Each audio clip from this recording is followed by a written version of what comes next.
Major raid on trafficking today in 2 cities in Tuscaloosa County.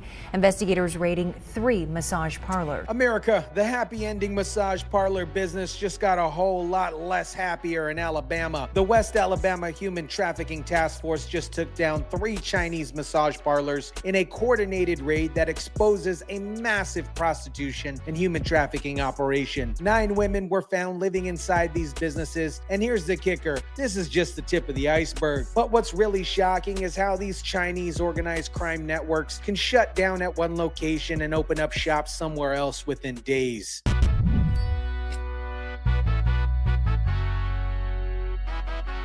The West Alabama Human Trafficking Task Force carried out search warrants at 3 massage parlors and a home as part of an ongoing investigation. According to the task force, the businesses are Tuina Massage on Skyland Boulevard, Apple Massage on Hargrove Road East, Eastern Massage on McFarland Boulevard, and a home is in Tuscaloosa. What is up, guys? Tyson Dela Cruz here. Thank you so much for rocking with me. Now, I've been covering these massage parlor busts for a few months now, and what we're seeing is coordinated Chinese organized crime networks that operate coast to coast. This isn't just about Alabama. This is a systematic criminal enterprise that's exploiting vulnerable women and corrupting American communities. Now, let me break down what happened in Alabama, because this operation is absolutely massive. The West Alabama Human Trafficking Task Force spent 18 months building this case, and they finally moved in and they hit it hard. No pun intended. Conducting an investigation into some illicit massage parlors in the city of Tuscaloosa and in Northport for about 18 months or so. And this morning was the culmination of those investigations. They raided 3 massage parlors: Tuina Massage, I believe I'm saying that right, on Skyland Boulevard, Apple Massage on Hargrove Road East, and Eastern Massage on McFarland Boulevard in Northport. All 3 were owned by the same guy, a 70-year-old man named Juan Ping Chen, who is now facing 4 counts of promoting prostitution. But here's what makes this case so disturbing. They found 9 women living inside these businesses. Think about that for a second. These weren't just massage parlors offering illegal services. These were human trafficking operations where women were being housed on site, completely controlled by their traffickers. When officers raided the parlors, they found 9 women living inside, all adults, all immigrants. Captain Phil Simpson with the West Alabama Human Trafficking Task Force says a translator was used to help understand Mandarin during the interviews. Captain Phil Simpson from the task force explained that they needed Mandarin translators because all the women involved were Chinese immigrants. Some had proper documentations, others had expired papers. This is classic human trafficking, bringing people over from China, control their documents, and force them into prostitution. The thing to remember with human trafficking is it's not all what you see in the media where it's chains and it's physical confinement and constraint. A lot of it is coercion.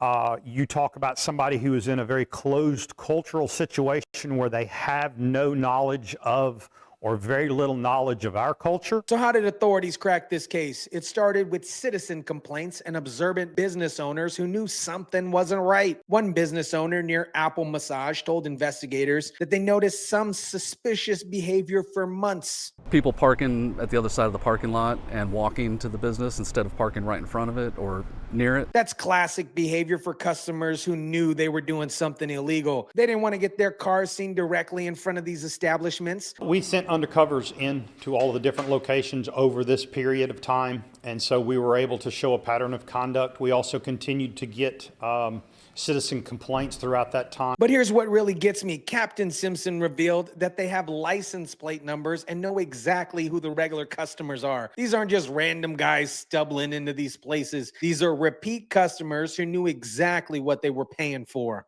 We have a tremendous amount of tag numbers. We know a lot of the people that are going there on a regular basis. Will any of those people be arrested? That is to be determined. So for all the guys out there who thought that they were getting away with something, think again. Law enforcement has your license plates and they're deciding whether or not to come after the customers next. Now here's what's really concerning. This isn't an isolated incident in Alabama. We're seeing these Chinese massage parlor operations getting busted all across the state and all across the country. And it's clear this is a coordinated criminal network. Just last month in Hoover, police arrested the owner of Lily Massage and Angel Spa on prostitution charges. In May, the Shelby County Drug Task Force took down multiple locations: the Grea Spas and True Acupuncture Spa, Lily Massage, and True Acupuncture in Birmingham. Notice the pattern here: Chinese names, multiple locations, same business model. This isn't a coincidence. This is organized crime. And here's the frustrating part: even if they shut these places down, the criminal network can easily open up new locations. Most of these places have deep, complex roots with overseas, Asian, Chinese criminal enterprises. We're going to close this one down today, but it's going to be very easy for them to open up another one anywhere else in Austin or anywhere. What's happening in Alabama is happening everywhere. Just this week, we saw Operation Coast to Coast, a massive nationwide crackdown that involved over 150 law enforcement agencies across the country. They rescued more than 60 victims, including a 14-year-old girl who was being forced into service for more than 10 men a day. Now, all the police departments, they're taking a victim-centered approach here. The national nonprofit called Safe House was also involved in this operation. They help these trafficking victims with resources and show them that there are options and there are ways out. The Human Trafficking Training Center, which coordinates these operations, revealed something absolutely shocking. About half of all law enforcement agencies they work with are dealing with illicit massage businesses, and it's the fastest growing form of human trafficking in America. And it is all Chinese organized crime. And all this is going right back to China. All the money's going back to China. The victims are coming over here from China. This isn't just crime. This is economic warfare disguised as massage therapy. Now let's talk about the real victims here. These women trapped in these operations. Quite often, they're victimized, they're forced, coerced, threatened in some way. Their passports are withheld. Their families are threatened. They themselves are threatened.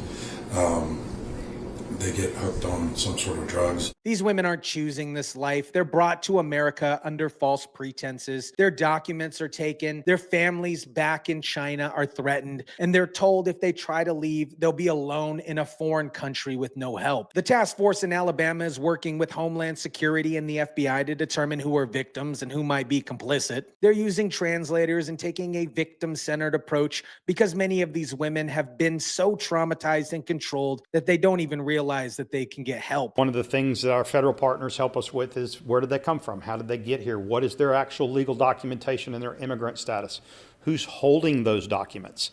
Who's holding their money? How much are they being paid for their services? Now let me address the elephant in the room, the customers. Because without demand, there would be no supply. Captain Simpson made it clear that they know exactly who the customers are at these establishments. The task force receives complaints not just from neighboring businesses, but actual customers who went in expecting legitimate massage services and realized there was something very wrong here. But on the other hand, there were also regular customers who knew exactly what they were paying for. This is a criminal enterprise. They were in business for one thing and one thing only, and that was to give non-legitimate massages. And the people who have called us and talked to us, they knew they were in a place that was not legitimate. Here's my message to any of the guys out there who think this is just harmless fun. You're not just paying for illegal services. You're directly funding human trafficking. Every dollar you spend at these places goes to criminal organizations that are enslaving women and sending profits back to China. If you think you're anonymous, think again. Law enforcement has your license plates. They have surveillance footage, and they're deciding whether or not to prosecute the customers. The party's over, gentlemen. Time to stick to legitimate massage therapists or just settle for some kung pao chicken at your local Chinese restaurant. This is why we need federal coordination and why operations like Coast to Coast are so important. Local law enforcement can shut down individual locations, but it takes federal agencies like the FBI and Homeland Security to go after the networks themselves. The good news is that authorities are now petitioning cities to revoke business license permanently, making it harder for these operations to simply relocate